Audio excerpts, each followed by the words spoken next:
Hello and welcome back to Weston the Historian. Today I wanted to talk about how I study history because a lot of people will come up to me and they'll ask me questions like, how did you learn about all this? And how do you know so much about history? And the like. And I wanted to make a video where I actually explained how I learned about history and how you can as well.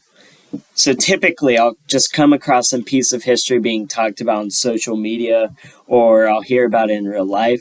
I've noticed that people on TikTok love making videos about just completely random history facts. So a lot of times I'll start off like that. I come into contact with some fact which I just didn't know about, and then I'll start looking into it. And then usually I'll just start by looking it up on YouTube and then trying to find some YouTube videos about it. And then after this, I'll try to find some articles online, mostly outside of Wikipedia and the Britannica that talk about this.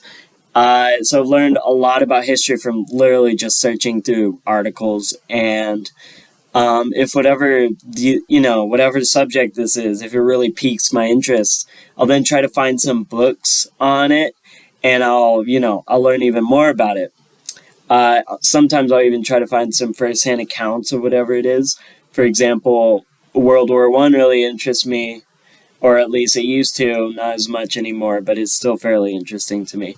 So right now I'm reading Storm of Steel by Ernst Junger. It's a first-hand account of World War I from the German perspective. It's imagine All Quiet on the Western Front if it was a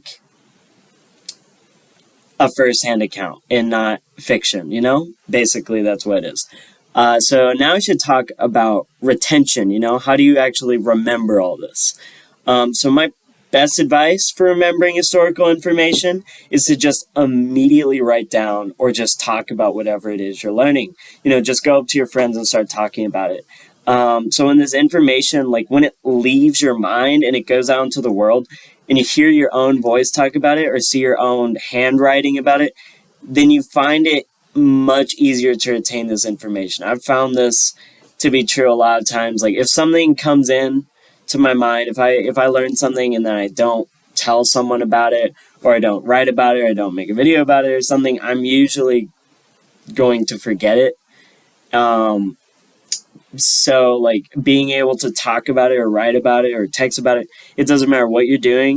As long as you're interacting with that, information in some way, you're probably going to be able to retain it better. So I don't really have any other advice on that. So that's all.